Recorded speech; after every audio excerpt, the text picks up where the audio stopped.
Eu gostaria já de pedir que você abra sua Bíblia no livro de Jeremias, e você pode acompanhar a leitura mesmo sentado, seja na sua Bíblia impressa ou de forma digital, talvez aí no seu celular ou no tablet, e também, acredito que o texto estará também aqui, disposto aqui na tela, Jeremias, capítulo 2, nós leremos a partir do verso 9. E antes de termos o texto aqui, e os irmãos abram suas Bíblias, eu vou abrir a minha água, e hoje eu farei uso dela. Eu ainda não recuperei a minha voz, venho aí de um sintoma de gripe razoavelmente forte, mas já tem aí mais ou menos uns 15, 20 dias que eu melhorei, mas continuo ainda com um pigarro, uma tossezinha de vez em quando meio chatinha. Estou quase abrindo aqui e me molhando também, né? Obrigado, meu irmão. Então a água vai ser de bom uso aqui.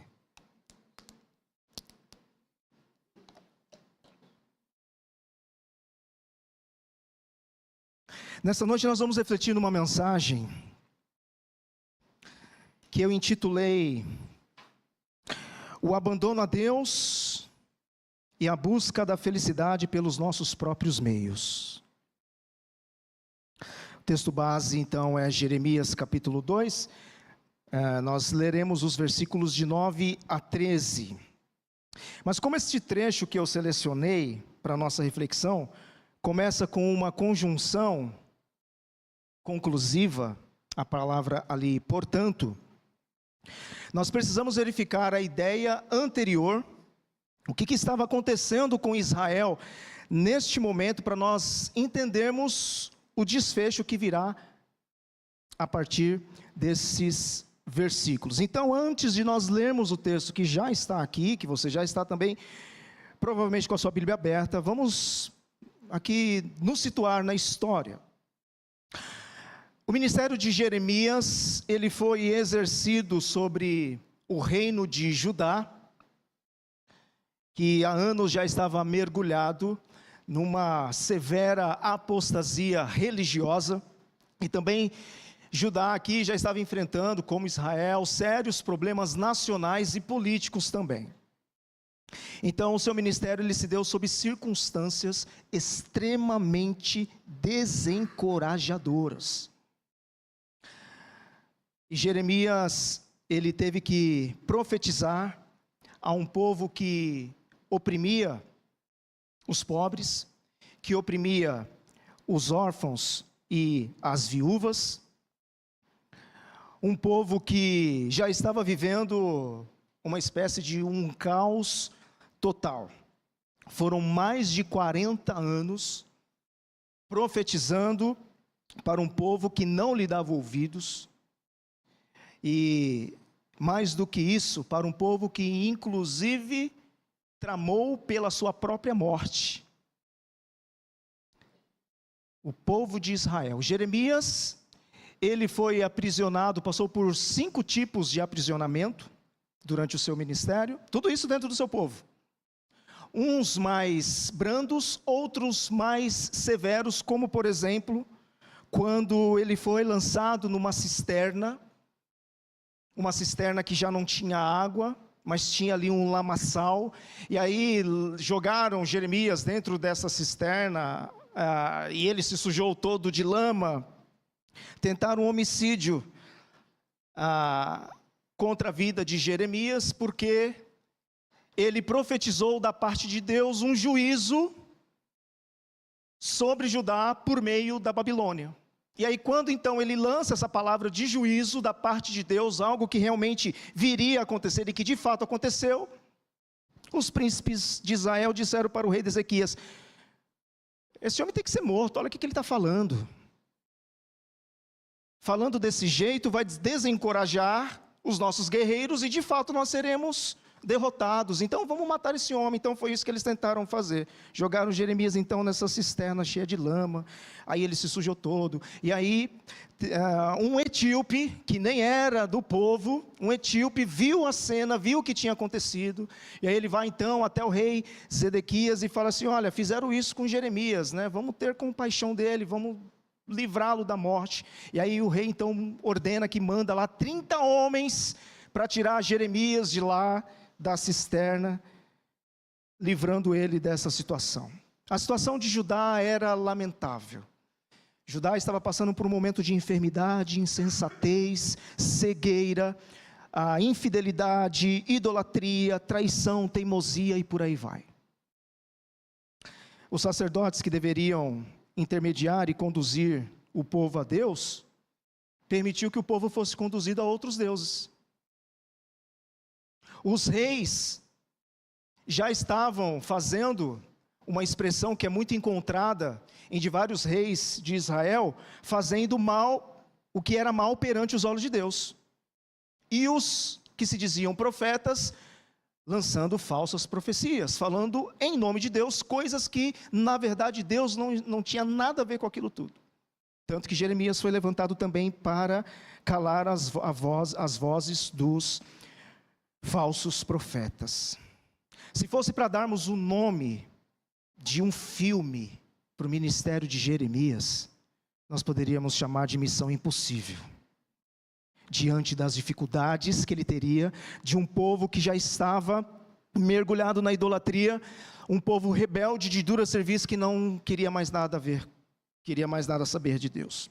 Por isso eu penso, irmãos, que talvez, por isso o Senhor fez afirmações tão fortes para Jeremias quando ele o chamou. Porque Deus sabia que ele não teria vida fácil diante do povo a qual Deus o levantou para alertar, para trazer para perto, para trazer essa conscientização na mente e no coração de como estava a vida. Deus sabia que os dias de Jeremias não seriam dias tão agradáveis, e por isso eu penso que Deus fez afirmações tão fortes que em muitos dos outros profetas nós não encontramos essas afirmações, para que Jeremias nunca se esquecesse de que foi Deus quem o chamou, quando ele possivelmente passasse por vários tipos de provações provocadas pelo povo de Israel, como de fato ele passou. Então Deus disse: antes que eu te formasse no ventre materno, eu te conheci, Jeremias.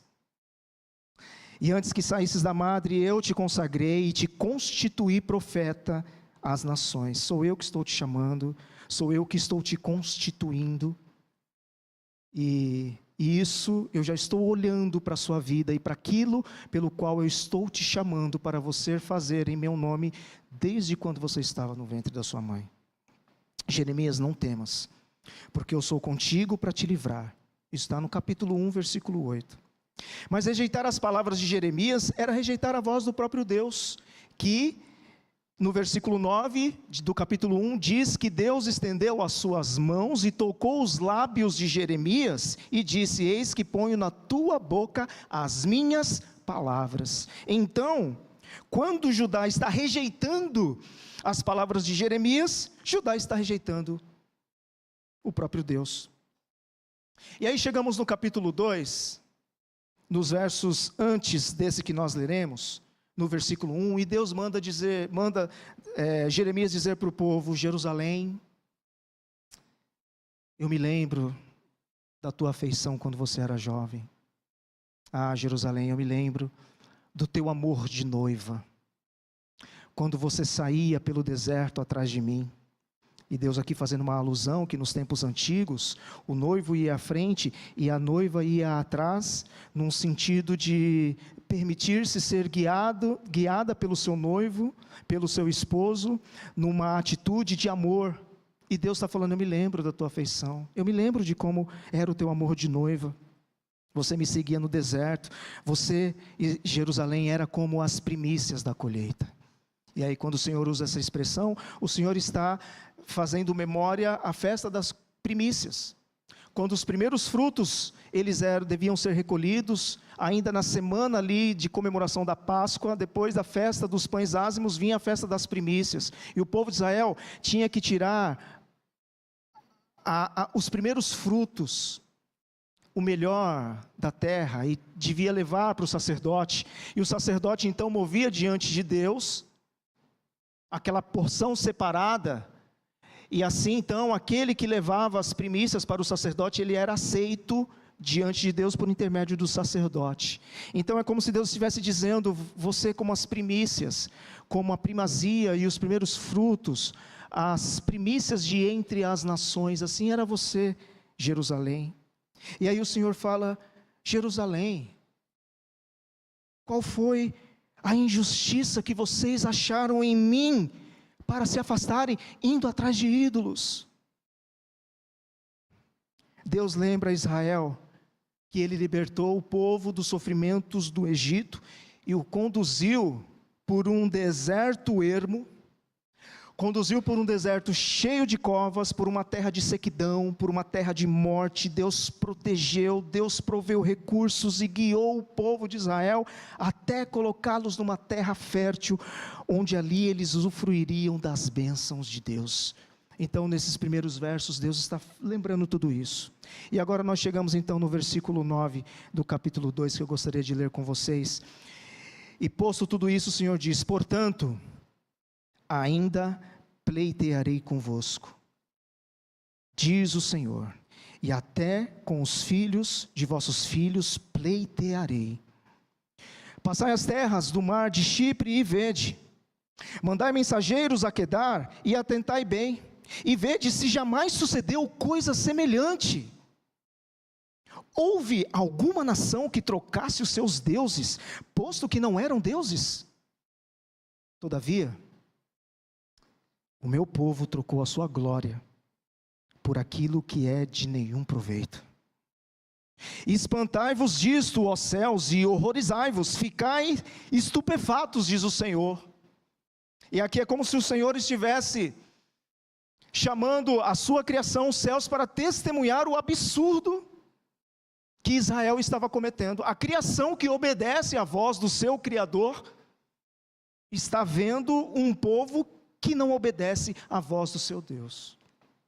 E no versículo 13, agora atentem para este verso, porque será o ponto central da nossa reflexão. O Senhor conclui este momento e diz: porque dois males cometeu o meu povo.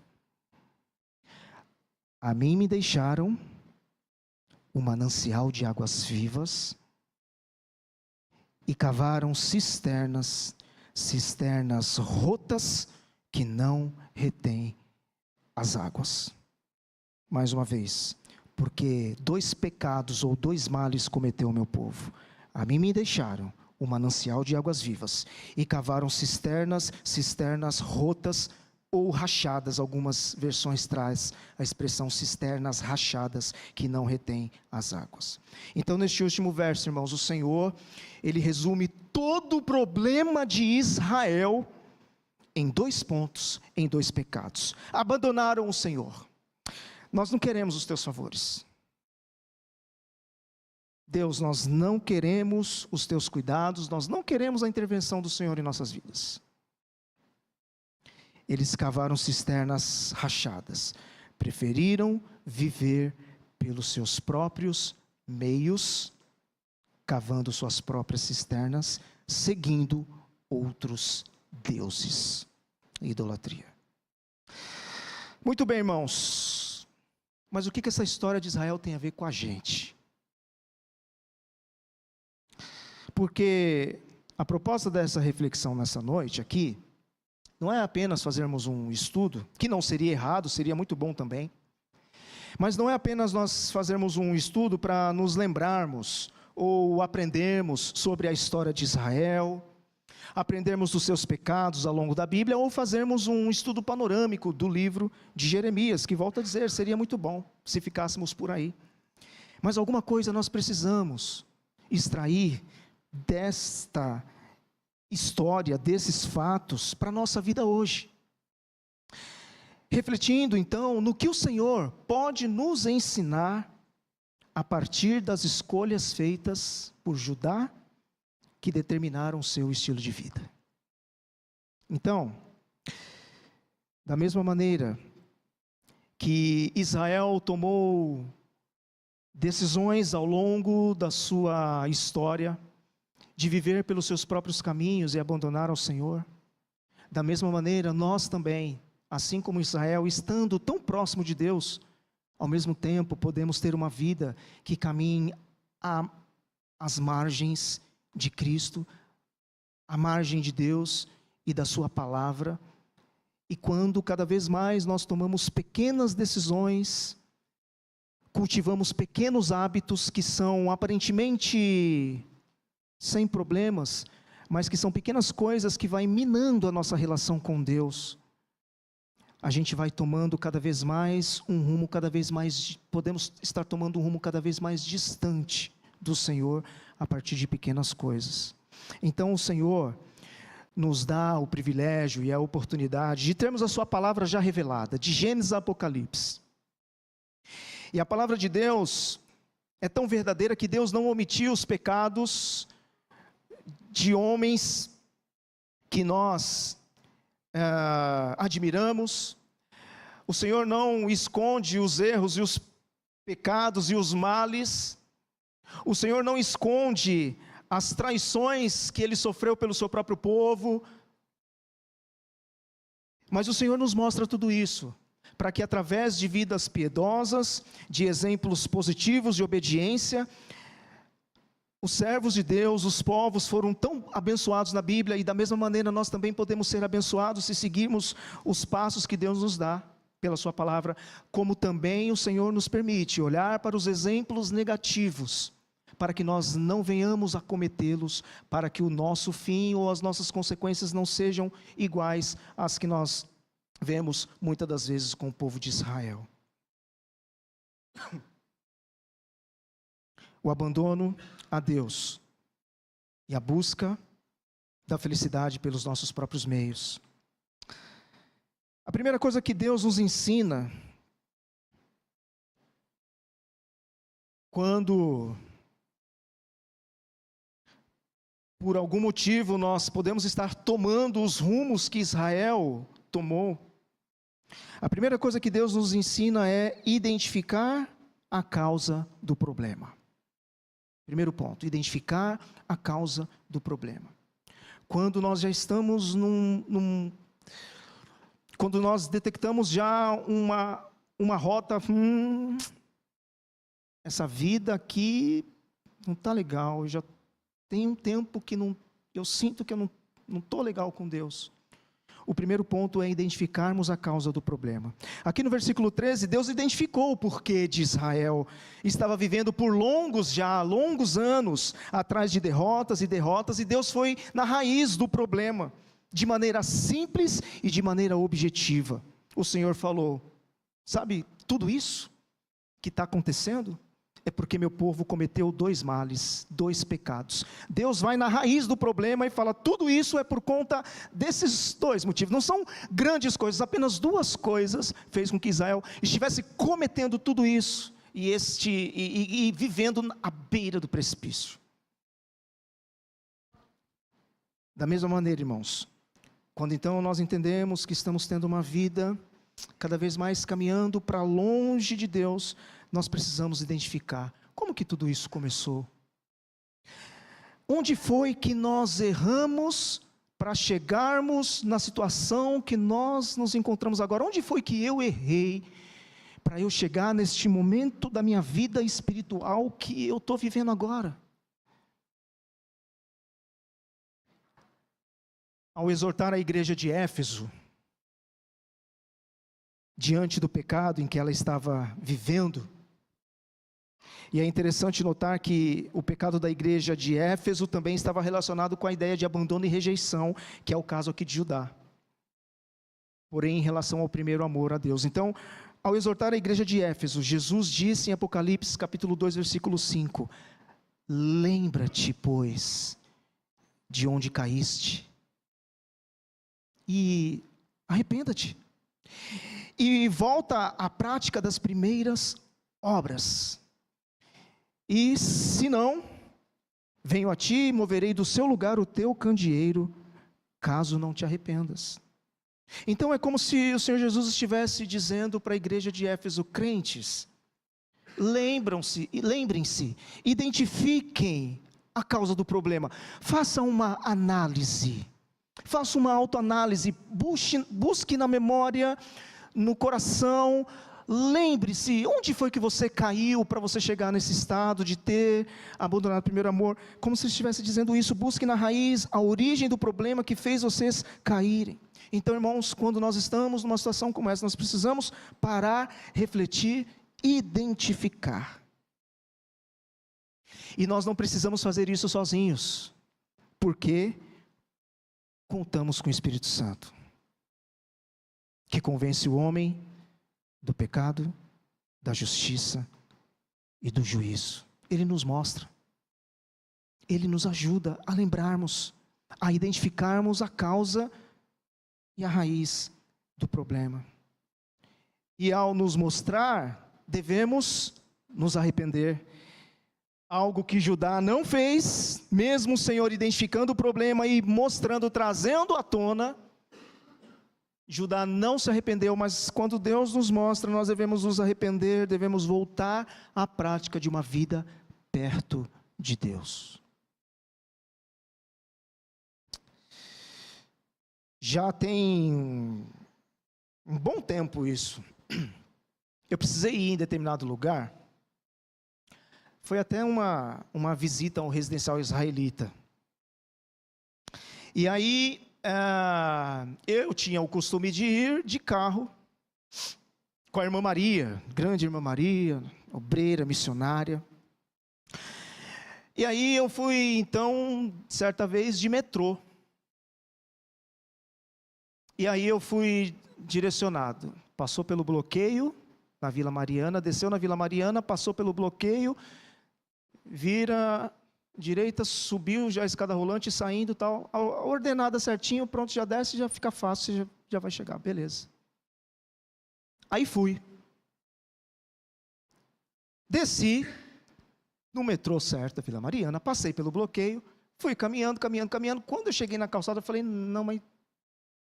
Fui andando, atravessei a rua, voltei. Falei assim, não, tem algo errado. Porque eu já estou meio perdido. E eu me recuso a perguntar, porque é tão simples, é tão fácil, que eu... Não, o que eu fiz? Voltei para a origem lá onde estava tudo certo, onde eu sabia que não tinha erro. Voltei lá para a catraca, para o bloqueio. Porque voltando para lá, eu falei, bom, aqui eu sei que eu estou certo. Agora vamos pensar e raciocinar direitinho. Aí eu falei assim, peraí, aqui no bloqueio tem que virar para tal, subiu a escada rolante, fui certinho e saí no lugar certo. Mais ou menos essa ideia de nós voltarmos, identificarmos lá e darmos então os passos certos necessários. A segunda coisa que Deus nos revela aqui no versículo 13 é que deixá-lo é abandonar a fonte inesgotável de tudo que nós precisamos. Só isso. Abandonar a Deus é só nós estarmos abandonando a fonte inesgotável de tudo que nós precisamos. Porque tudo que nós precisamos está em Deus. Tudo. Não há nada na pessoa de Deus que falte algo para mim e para a sua vida. Pensa em qualquer área da sua vida, não há nada de Deus. E não há nada que Ele tenha revelado os princípios e os meios de como nós caminharmos em cada área da nossa vida para que Deus seja glorificado e para que nós sejamos abençoados e tenhamos sucesso na nossa vida, porque isso é o que Deus de fato quer. Tudo, tendo tudo em Deus, Judá preferiu uma vida longe dele. E nós também podemos cair nesse pecado. Na tentação de desenvolvermos uma vida longe de Deus.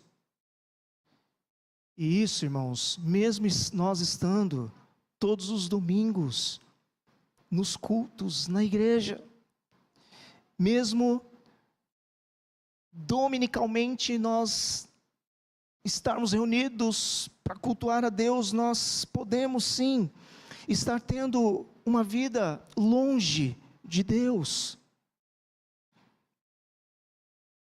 E a prova disso é a igreja de Éfeso, que nós lemos agora há pouco, no capítulo 2, verso 5. Porque nos versículos anteriores, o Senhor fez vários elogios para a igreja de Éfeso. O Senhor Deus disse: eu conheço as tuas obras, eu conheço o teu labor, eu conheço a tua perseverança, vocês não suportam homens maus, vocês são perseverantes, vocês suportam as provas por causa do meu nome, e vocês não se deixam esmorecer diante desses desafios por causa do meu nome. Vocês odeiam as obras dos nicolaítas como eu também odeio. Tenho, porém, contra ti que abandonaste, vocês rejeitaram o teu primeiro amor. Então havia aqui também na igreja de Éfeso uma situação de abandono, de rejeição, mesmo numa igreja de crentes ativos. E aí, quando nós nos lembramos do texto muito conhecido, quando Paulo, movido pelo Espírito Santo de Deus, está falando para a igreja de Corinto, fala assim: olha, de tudo que vocês fazem, se não tiver amor, se a motivação, a base não for o amor, é como um sino que não emite som puro e agradável. Então eu penso a igreja de Éfeso, que é muito elogiada por Deus, mas o Senhor está falando: olha, vocês abandonaram, vocês rejeitaram o caminho do amor, o primeiro amor. Que também muito faz lembrar Israel, né? Lembra da tua afeição, Israel, quando do teu amor de noiva. Tendo tudo em Deus, o manancial de águas vivas, a fonte de recursos eternos, muitas vezes nós preferimos abrir mão e vivermos por nós mesmos às margens de Cristo. Nós lemos na leitura litúrgica, texto de Lucas, conta a história do filho pródigo, a parábola. A minha intenção aqui é apenas citar alguns pontos desta parábola, não expô-la aqui, né, porque teríamos aí que, ao mesmo tempo, observar as outras três, porque tem todo um contexto ali. Mas na parábola do filho pródigo, nós temos esse cenário de alguém que tinha todo o cuidado do pai, alguém que tinha o amor, a proteção, os recursos, ou seja, alguém que tinha todas as condições amplamente favoráveis para a vida, mas ele preferiu renunciar a tudo isso, pegar a parte que lhe cabia, ele decidiu abandonar, rejeitar o seu lar e a sua família. Deus é a nossa fonte inesgotável de vida, o manancial de águas vivas. Em João capítulo 4, diante de uma mulher pecadora, uma mulher com a vida totalmente bagunçada, evidenciando sérias dificuldades na área moral, na área relacional, na sua vida amorosa, Jesus disse para ela: quem beber desta água tornará a ter sede, mas aquele que beber da água que eu lhe der, nunca mais terá sede. Pelo contrário, a água que eu lhe der será nele uma fonte a jorrar para a vida eterna. Em Êxodo capítulo 17, nós temos o relato da providência de Deus para suprir a sede de Israel no deserto. E quando o povo estava lá em Horebe, ao ferir a rocha que Deus ordenou que Moisés assim fizesse, saiu água em abundância. Milhares e milhares e milhares de litros de água capaz de saciar a sede de um povo com mais de 2 milhões de pessoas ali. Em 1 Coríntios capítulo 10, Paulo diz que esta rocha, que era fonte de água, um manancial de água em abundância, era Cristo. Em João capítulo 9, durante a celebração da festa dos tabernáculos, no versículo 38, Jesus disse: quem crer em mim, como diz a Escritura, do seu interior fluirão rios de água viva. E esta fonte inesgotável, este manancial de águas vivas que Judá abandonou, é o Espírito Santo que habita em cada um de nós, crentes no Senhor Jesus.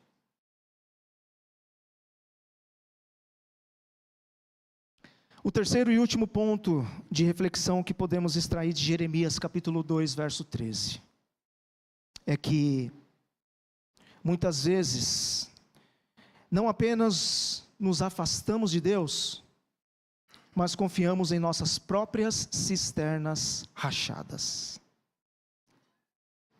Como se não bastasse abandonar ou rejeitar Deus,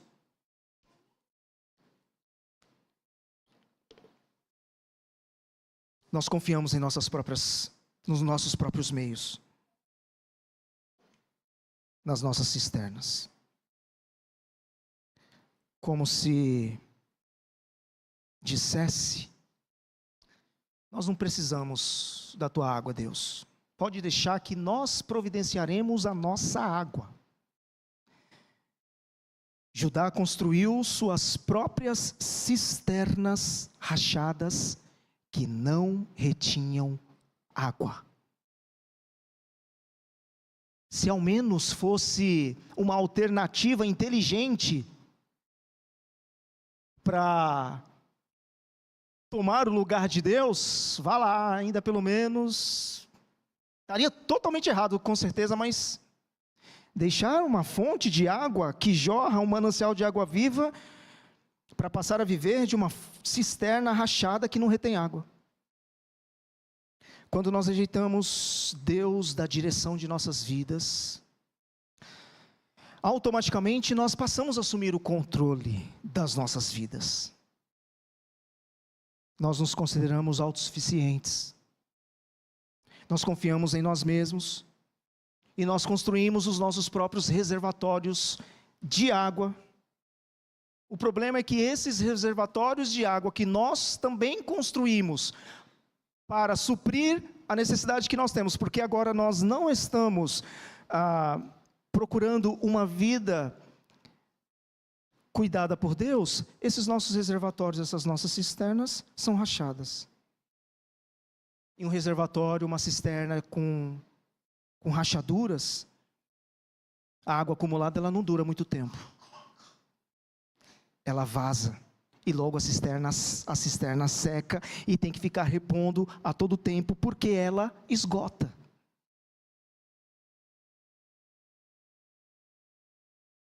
Fora de Deus, nunca teremos as necessidades inerentes a todo ser humano supridas ou plenamente satisfeitas. Sempre nós sentiremos falta de algo, sempre. Fora de Deus, volto a dizer, nós nunca teremos as necessidades que são inerentes a todo ser humano plenamente supridas e satisfeitas. Nunca. Porque a gente sempre vai sentir falta de algo. Muito se fala do vazio existencial que há na humanidade. Que o status, a posição social, as riquezas, os prazeres deste mundo jamais podem saciar. Porque tudo o que se pode conquistar fora de Deus se esvanece, se esvazia, se esgota e uma hora acaba. O Capital Inicial tem uma música que se chama Mais. E a letra diz assim: é sempre frio, é tão estranho, podia ser perfeito, mas foi quebrado. Caindo no vazio, do lado errado, não há nada que eu possa fazer, a não ser sair sem destino, cantando o novo hino dos descontentes.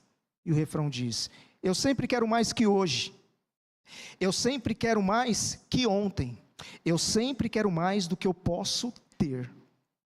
Agora é cinza, imprevisível, podia ser pior e remendado. É impossível, descontrolado.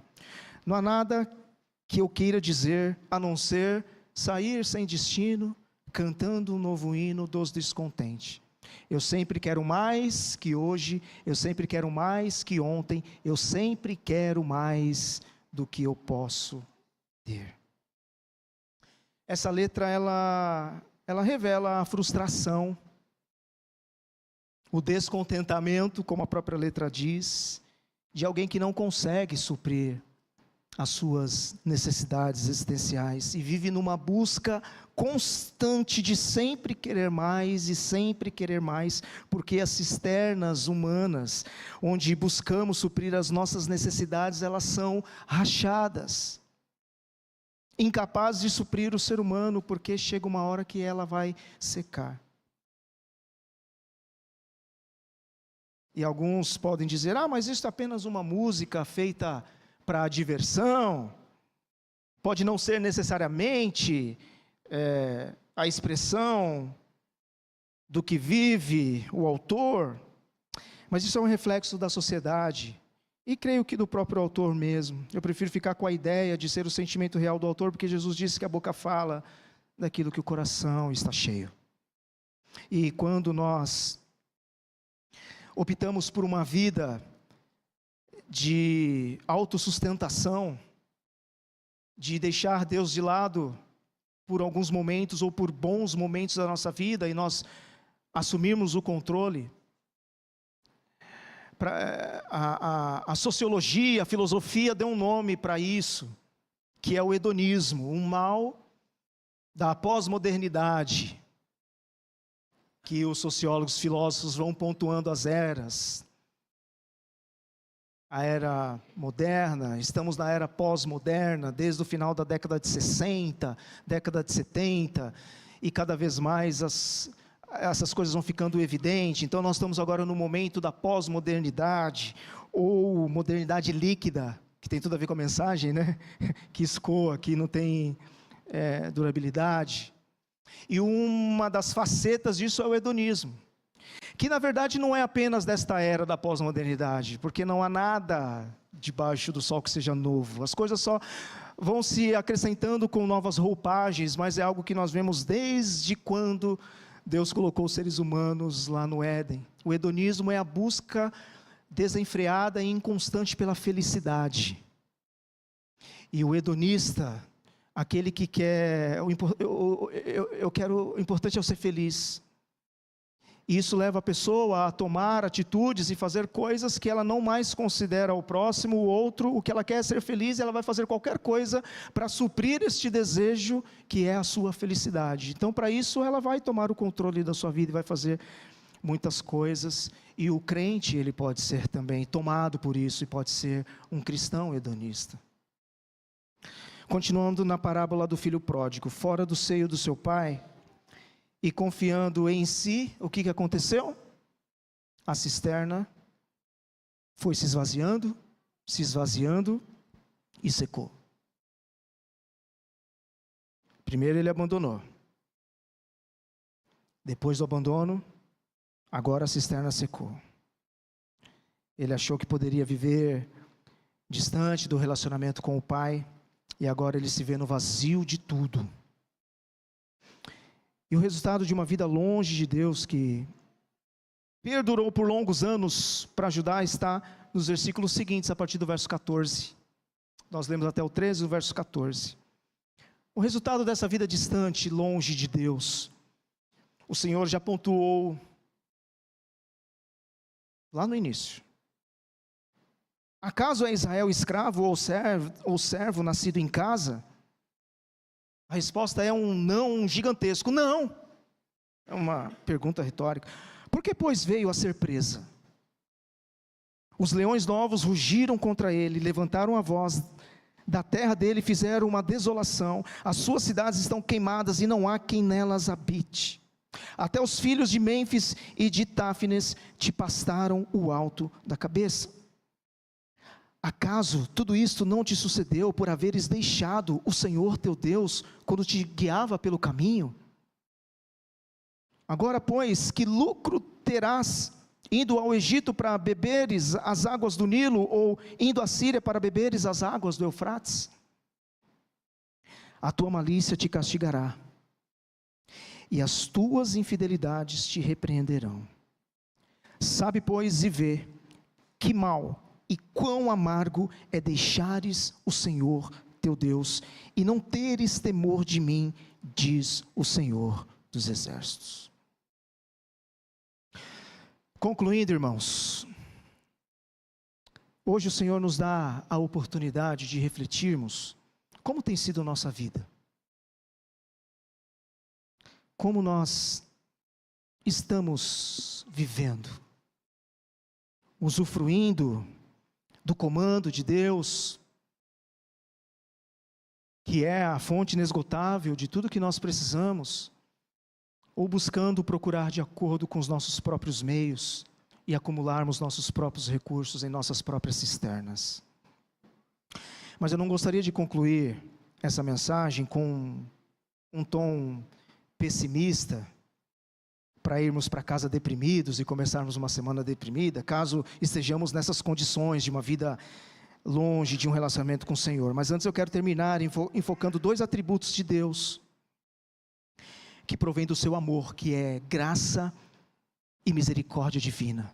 Tão bem descrito no primeiro salmo que nós lemos, Salmo 103, que quando nós estávamos lendo, eu falei assim: Senhor amado, isso é o desfecho de tudo o que o Senhor compartilhou comigo e que eu gostaria de compartilhar com meus irmãos. Salmo 103 todinho. Eu queria concluir com esse foco na graça e na misericórdia de Deus. Ainda que o povo, quando o povo de Israel estava peregrinando no deserto, quando saiu do Egito, estava peregrinando no deserto, rumo à terra prometida. Isso está registrado em Levítico capítulo 26 e Deuteronômio também. O Senhor já colocou de antemão para Israel as bênçãos e as maldições.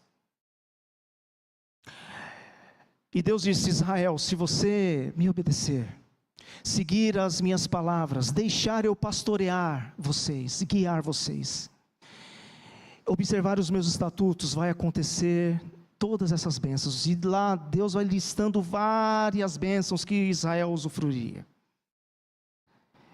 E aí o Senhor depois diz: mas Israel, se vocês virarem as costas para mim, se vocês não observarem os meus estatutos e seguirem a outros deuses, vai acontecer. E aí Deus vai listando uma série de maldições que aconteceria com Israel. Pela Bíblia nós sabemos já qual foi o caminho que Israel escolheu.